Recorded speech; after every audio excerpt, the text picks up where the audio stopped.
अस्सलाम वालेकुम दोस्तों, कैसे हैं आप सब लोग। उम्मीद है आप सब लोग खैरियत से होंगे। दोस्तों, मेरा शुरू से ही ये मकसद रहा है कि मैं ऐसे टॉपिक्स जिसमें कंट्रोवर्सी हो या कुछ जज्बाती वाबस्तगियाँ हों, मैं उसको अवॉइड करूं और ज़्यादातर हक़ाइक़ की बेस पे मैं वीडियोस बनाऊं। आज भी मैंने वीडियो तो किसी और टॉपिक पे बनानी थी, लेकिन फिर मैंने ये सोचा कि आजकल ये जो एक काफ़ी इन है टॉपिक और इसमें माशरे में एक अमूमी बेचैनी पाई जा रही है, तो उस पे मेरा भी एक पॉइंट ऑफ व्यू है, तो मैंने सोचा कि वो मैं आप लोगों के साथ शेयर करूं। दोस्तों, आगे बढ़ने से पहले मैं सिर्फ ये क्लियर करना चाहूँगा कि क्योंकि ये मौजू काफ़ी हसास है, तो इसमें अगर मेरी किसी भी बात की वजह से किसी भी तबका फ़िक्र की कोई दिल आज़ारी हो, तो उस पे मैं आपसे पेशगी माज़रत ख़्वाह। दोस्तों, ये एक मस्बत अम्र है कि हमारे मुआशरे ने अमूमी तौर पे ही इस वाक़ये की ओपनली मज़म्मत की है, और मेरी ज़ाती राय में भी जो भी इस तरह के कभी फ़ेल मुर्तकब हो, उसको करार वाक़ई सज़ा मिलनी चाहिए और कानून को उसके ख़िलाफ़ हरकत में आना चाहिए। लेकिन यहाँ मैं आप सबसे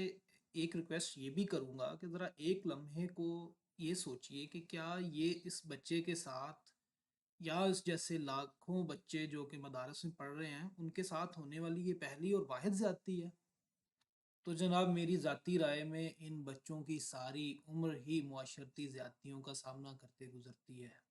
और इन ज़्यादतियों में हम सब बहैसियत मुआशरा और हमारी मुक़्तदरा बहैसियत रियासत शामिल भी हैं, और इसका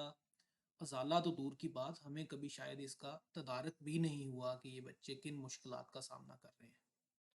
अल्लाह पाक हम सबको और हमारे बच्चों को हमेशा शाद और आबाद रखे, लेकिन एक लम्हे को ज़रा अपने बच्चे को इन बच्चों की जगह पर रख कर देखें और सोचें कि उस बच्चे का सेल्फ इस्टीम क्या होगा, जिसको हर जुमेरात घर घर का दरवाज़ा खटखटा कर रोटियां इकट्ठी करनी पड़े,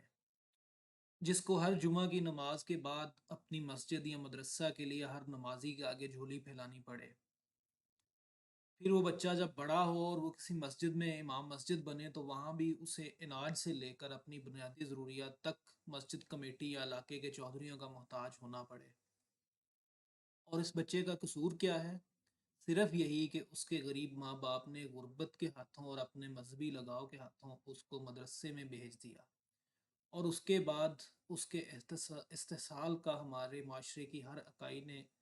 अपना हक समझ लिया। आप सभी मुझे बताएं कि इस तरह की महरूमी फेस करने वाला बच्चा हमारे मुआशरे को क्या वापस करेगा। बल्कि मेरे ख्याल में तो मुआशरे का कोई हक भी नहीं बनता कि उससे कुछ पॉजिटिविटी या बेहतर वापसी की तवक्को रखे। अब आते हैं जनाब रियासत की तरफ। दोस्तों, हमारी रियासत ने स्कूल, हस्पताल, मवासलात, हत्ता कि पब्लिक लेटरीन्स और जानवरों की अफजाइश तक के अदारों की सरपरस्ती उठाई हुई है, लेकिन अगर नहीं सरपरस्ती कर रहे तो वो सिर्फ और सिर्फ मस्जिद और मदरसे जैसे अदारों की सरपरस्ती नहीं कर रहे। तो फिर इस सब का हल क्या है? इन मसाइल का हल कैसे निकलेगा? तो दोस्तों, सबसे पहले शायद कहने में तो आपको या सुनने में अजीब लगे, लेकिन मेरे ख्याल में अगर डॉक्टर और इंजीनियर्स सिविल सर्विसेज में आ सकते हैं, बहुत सारे दूसरे शोबों का कोटा मुतय्यन हो सकता है, तो मेरी ज़ाती राय में मदरसे के तालब इल्मों को भी चाहे बिल्कुल कम ही हो, लेकिन कुछ ना कुछ मुलाजमतों में कोटा दिया जाए, ताकि उनको एक माशरे के अंदर इंक्लूसिविटी फील हो। लेकिन अभी हाल ये है कि हम उनको यही कह के धुतकार देते हैं कि तुम्हारी तो तालीम जो है वो इन नौकरियों से मुतल्लका नहीं है। फिर मस्जिद के बारे में भी मेरी यही ज़ाती राय है कि ये सरकारी सरपरस्ती में होनी चाहिए और इमाम मस्जिद सरकारी मुलाजिम होना चाहिए।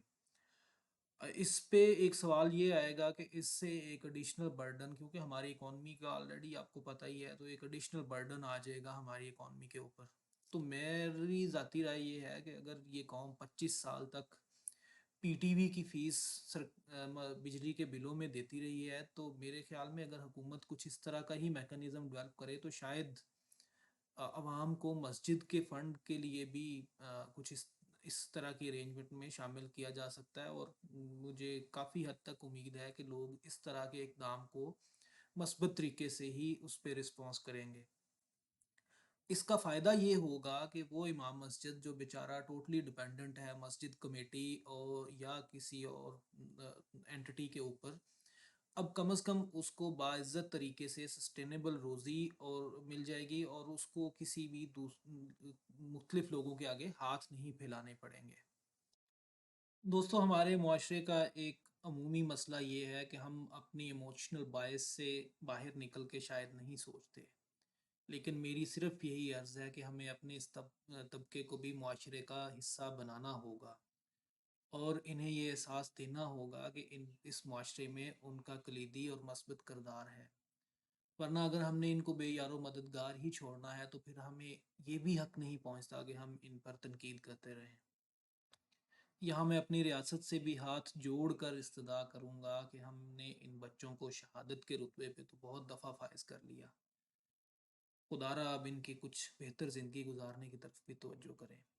اپنا اور اپنے پیاروں کا بہت خیال رکھیے گا۔ اگلی ویڈیو تک اللہ حافظ۔